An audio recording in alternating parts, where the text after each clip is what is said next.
Let's take a trip back to 1985. The top movie is Back to the Future. The average price for a gallon of gas is $1.20. A new car would set you back about $9,000. And at a new warehouse store called Costco, you could get a quarter-pound all-beef hot dog and a soda for $1.50. Now fast forward. Everything has changed. That gallon of gas is 3 or 4 times the price. That car is 5 times the price. But the Costco hot dog combo? It's still $1.50.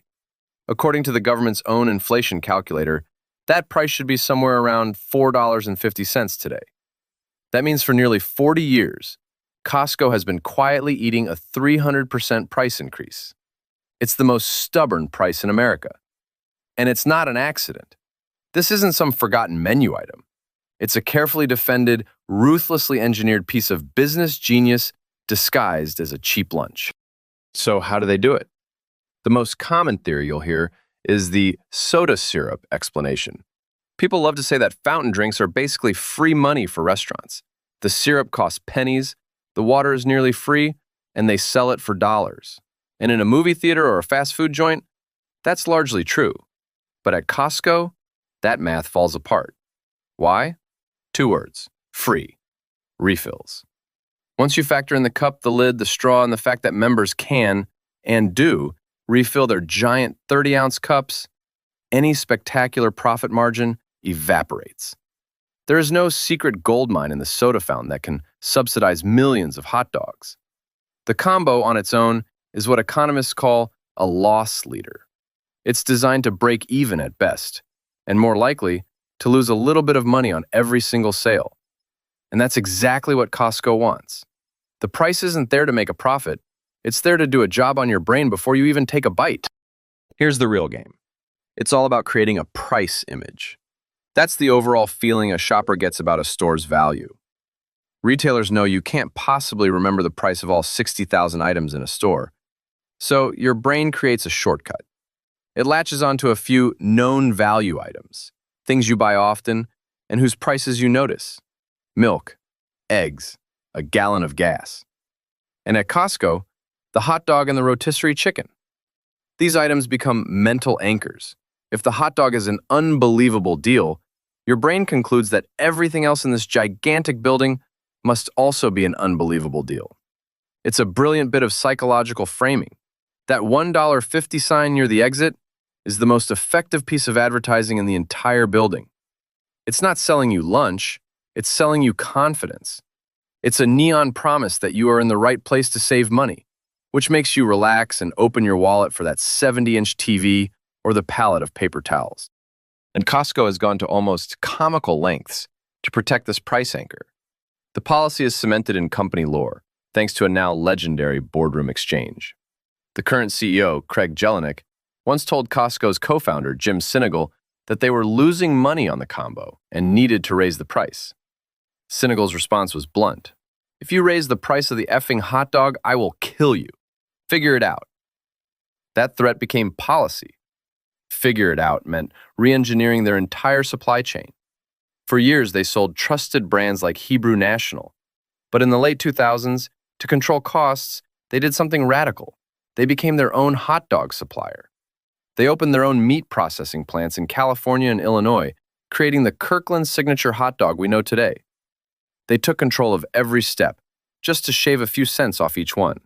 Then in 2013, they did it again. Coca-Cola reportedly wanted to increase its prices. Instead of passing that cost to the customer, Costco walked away from the most famous beverage brand on earth and switched its U.S. food courts to Pepsi, all to defend the sacred $1.50. If you need more proof that this is a deliberate strategy, just look across the food court to the rotisserie chicken. For years, it has been locked at an impossible $4.99. It's another famous known value item. And just like the hot dog, Costco has built an industrial fortress around that price. When poultry prices spiked a few years ago, other stores raised their prices or shrank their birds. Costco did something else. In 2019, they spent nearly $500 million to build their own poultry processing complex in Nebraska, an entire ecosystem of chicken houses, feed mills, and processing plants, contracting with hundreds of local farmers. It was a massive, risky vertical integration, all to ensure a steady supply of $5 chickens. This isn't about being in the restaurant business, it's about manufacturing price certainty on the items that shape your perception of the entire store. So if they're losing money on the food, how does the business work? The answer is the key to the entire Costco model, the membership fee. In fiscal year 2023, Costco collected about $4.6 billion in membership fees. And unlike the money from selling a TV or a crate of avocados, that fee is almost pure profit. The company's entire business model is built on getting you to pay that $60 or $120 fee, then selling you everything inside at razor-thin margins, sometimes as low as 10 to 14%. The membership fee is where they make their money. Everything else is just about making you feel so good about the value you're getting that you happily renew that membership year after year. And it works. Renewal rates are over 90%.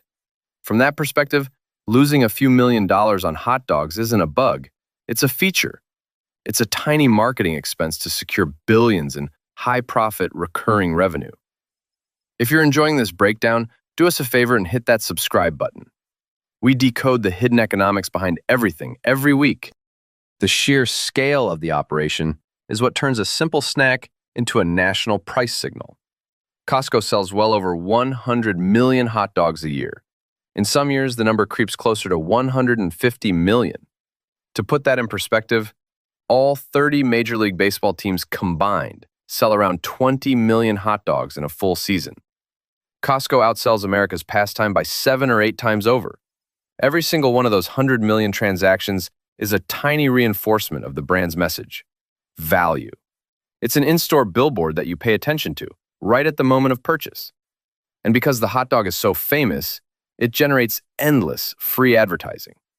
News articles, social media posts, and yes, YouTube videos are all talking about a hot dog. For a company that famously spends almost nothing on traditional marketing, this is the ultimate hack. The dog does the talking. This strategy is so powerful that competitors are forced to play the same game. In 2022, Costco's main rival, Sam's Club, announced they were changing the price of their own hot dog combo. They didn't raise it, they lowered it to $1.38. This wasn't about the economics of hot dogs. It was a strategic move in the price-image arms race.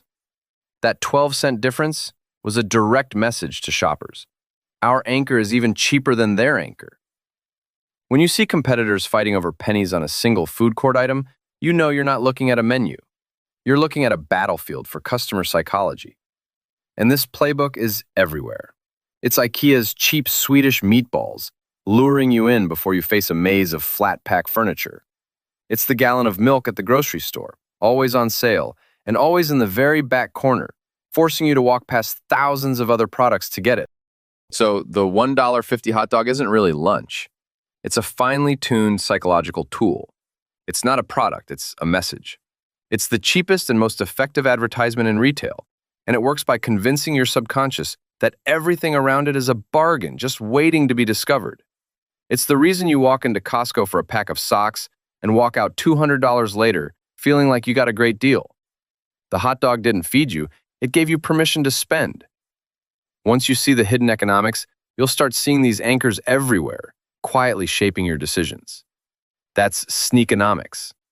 If this pulled back the curtain for you, give this video a like, and check out our other deep dives into the money logic behind ordinary life. Thanks for watching.